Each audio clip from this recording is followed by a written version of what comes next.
Bismillahirrahmanirrahim. Assalamualaikum warahmatullahi wabarakatuh. Halo anak-anak, bagaimana kabarnya hari ini? Ustazah harap semuanya sehat selalu dan terus semangat.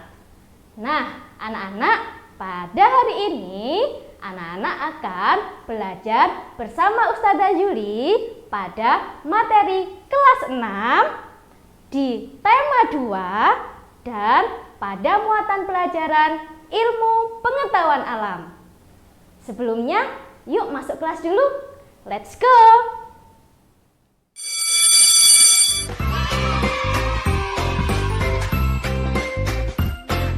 Pada pelajaran kali ini, kita akan belajar pada KD 3.3 menganalisis cara makhluk hidup menyesuaikan diri dengan lingkungan. Dengan tujuan pembelajaran yaitu pertama, dengan mengamati gambar dan bereksplorasi, siswa mampu menganalisis penyesuaian hewan terhadap jenis makanannya.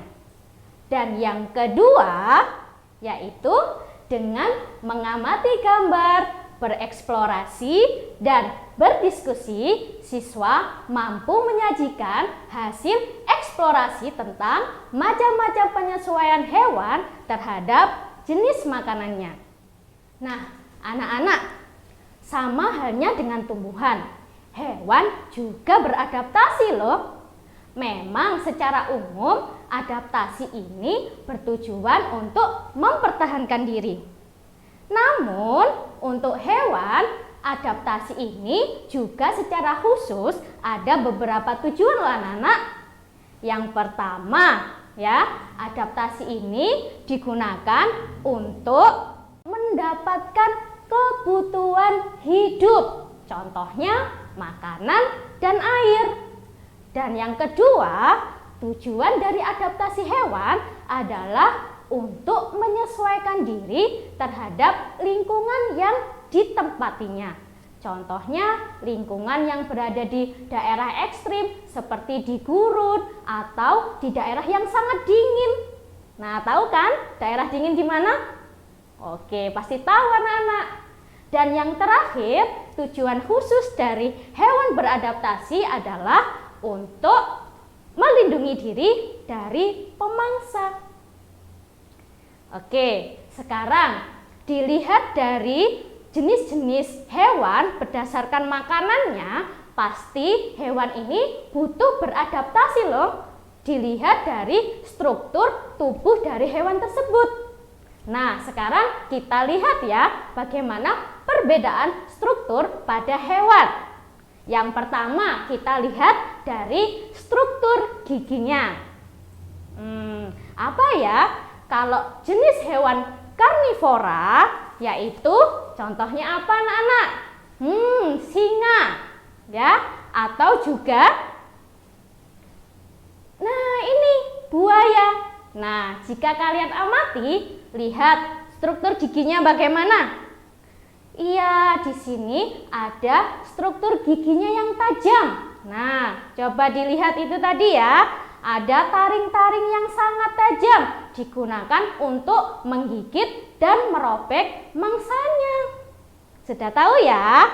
Oke, selain contoh di sini pastinya anak-anak sudah tahu ya, hewan-hewan karnivora itu apa?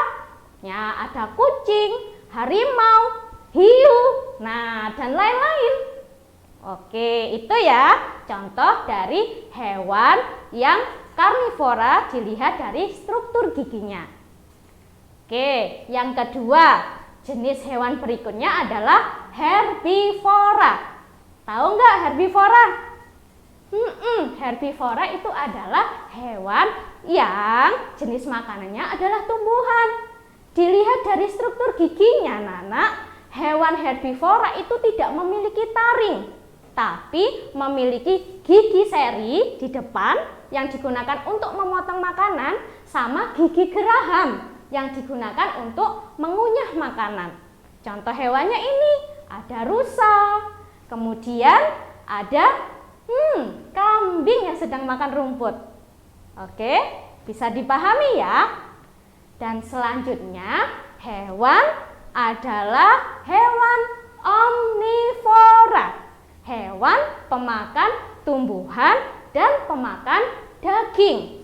Nah, dilihat dari struktur giginya. Nah, hewan yang berjenis omnivora ini memiliki gigi seri, terus memiliki gigi taring, dan juga memiliki gigi geraham. Nah, contoh hewannya di sini ada beruang, kemudian ada juga tikus.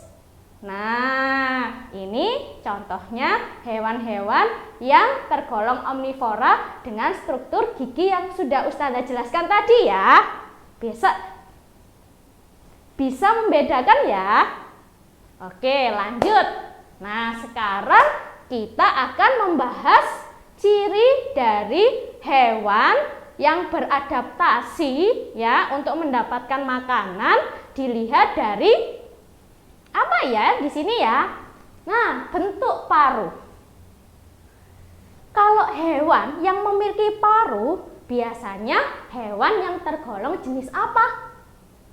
Iya, jenis unggas atau jenis burung. Benar sekali.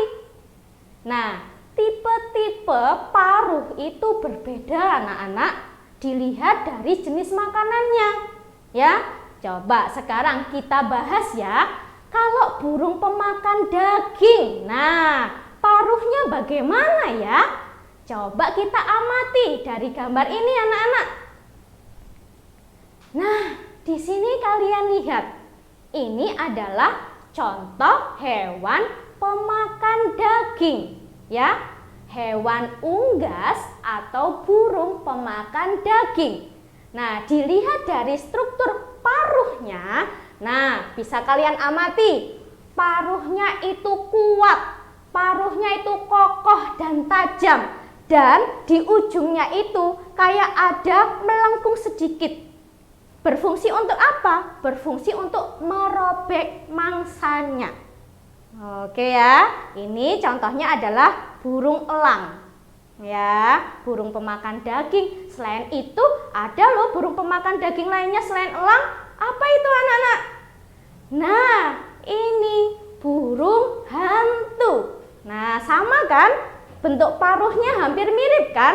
Seperti ada lengkungannya. Nah, yang fungsinya untuk merobek mangsa. Oke ya, itu kalau paruh burung pemakan daging. Selanjutnya, kita lihat. Nah, kita lihat sekarang paruh burung pemakan madu. Nah, anak-anak pernah menjumpai burung pemakan madu? Namanya adalah burung kolibri. Nah, burungnya kecil anak-anak, tapi kepakan sayapnya itu cepat. Dan dia bisa terbang mundur loh. Nah, sekarang kita lihat paruhnya ya. Kalau paruhnya burung pemakan madu ini itu panjang dan lancip. Nah, seperti gambar. Nah, fungsinya untuk apa? Fungsinya untuk mengambil madu atau nektar yang ada di dalam bunga. Nah, seperti ini. Bisa kalian amati ya. Bisa membedakan ya. Oke, kalau ini burung pemakan madu. Sekarang, selanjutnya yaitu apa ya? Paruh burung pemakan ikan. Anak-anak pasti pernah tahu ini ya, burung apa ya pemakan ikan ini? Nah, ini namanya burung apa? Nah, ini namanya burung pelikan. Burung ini yaitu burung pemakan ikan. Nah, kamu lihat struktur paruhnya. Nah, paruhnya seperti ada kantong. Nah, kantongnya di sini itu untuk menyimpan makanan jika menangkap ikan di dalam air. Ditangkap kemudian disimpan di kantongnya, kemudian dibawa terbang, baru di daratan dimakan. Itu namanya burung pelikan yang merupakan burung pemakan ikan dengan struktur paruh berkantong seperti ini ya. Oke, ada lagi jenis paruh berikutnya ya, paruh burung pemakan biji. Nah, paruh burung pemakan biji. Nah, ini anak-anak. Nah, ini contohnya adalah burung pipit. Nah, kamu tahu kan burung pipit ya? Biasanya banyak di sawah ya. Paruh burung pipit ini kecil tapi kuat. Nah, fungsinya untuk apa? Fungsinya untuk memecah biji-bijian. Nah, ini ya, dilihat dari strukturnya itu ya, kalian bisa amati ya. Oke, itu dari paruhnya, burung pemakan biji. Selanjutnya yaitu ini adalah burung pemakan serangga. Namanya adalah burung pelatuk. Nah, dilihat dari paruhnya. Nah, paruhnya agak panjang dan runcing. Nah, biasanya ini dipakai untuk mencari serangga yang hinggap di batang-batang pohon. Nah, ini ya, paruhnya seperti ini burung pemakan serangga. Dan selanjutnya di sini adalah apa ya? Burung yang merupakan paruhnya burung pemakan atau pencari cacing. Ya. Contohnya apa ya? Contohnya yaitu bebek. Nah, paruhnya ini berbentuk seperti di pangkalnya itu seperti bentuk sisir. Yang gunanya untuk apa? Gunanya untuk mencari makan di tempat-tempat atau di kubangan yang berlumpur. Biasanya bebek, angsa. Nah, mencari makanan cacing atau ikan-ikan kecil yang ada di kubangan air atau ada di sungai. Nah, ini ya anak-anak ya, bisa membedakan ya. Nah, itu tadi dilihat dari struktur paruh yang biasanya dimiliki oleh hewan-hewan berjenis unggas. Nah, sekarang kalau dilihat dari jenis kakinya. Nah, bentuk kakinya. Nah, sama ini anak-anak, masih kita membicarakan tentang jenis hewan yang unggas ya. Nah, di sini kita lihat satu persatu, kita amati ya. Nah, seperti ini. Jenis kaki burung yang pemakan daging, kalian bisa lihat. Nah, kuat dan berkuku tajam. Fungsinya untuk mencengkram mangsa. Nah, ini biasanya dimiliki oleh hewan tadi. Apa? Elang, burung hantu. Nah, ini. Dan kemudian, burung pengais. Kakinya seperti ini. Pasti tahu ini kakinya hewan apa ini ya? Nah, burung pengais ini memiliki jari ya. Ada 3 yang menghadap depan dan 1 menghadap ke belakang. Yang fungsinya untuk mengais makanan yang ada di dalam tanah ya. Terus kalau ayam biasanya ada ini. Ayam ini biasanya ayam jago ya, ayam jantan. Ada jalunya yang digunakan untuk mempertahankan diri ya jika dia merasa diserang. Nah, ini ya. Kemudian jenis kaki berikutnya adalah kaki burung pencari makanan di air. Nah, ini ada selaputnya yang digunakan untuk berenang, memudahkan untuk berenang ya, dan juga memudahkan untuk berjalan di daerah yang berlumpur. Ini ya. Oke, kemudian yang terakhir adalah kaki burung pemakan serangga. Nah, tadi apa burung pemakan serangga? Ya, tadi burung pelatuk ya, tadi ya. Dia bisa memanjat loh anak-anak di pohon. Nah, makanya struktur kakinya ini kuat juga ya.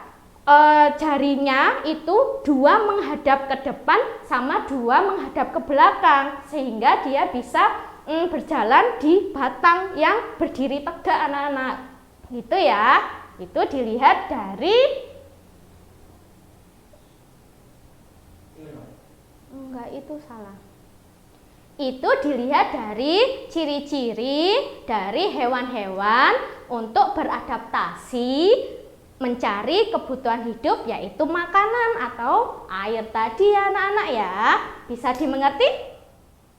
Oke, itu tadi penjelasan dari Ustazah mengenai adaptasi hewan-hewan dalam mempertahankan hidup dengan cara apa? Mencari makanan, ya.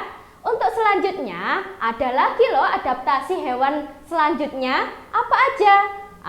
Adaptasi hewan untuk bertahan di lingkungannya dan adaptasi hewan dalam mempertahankan diri dari musuhnya. Simak di video ini ya. Nah, cukup sekian dari Ustazah. Semoga bermanfaat ya. Tetap semangat selalu. Wassalamualaikum warahmatullahi wabarakatuh.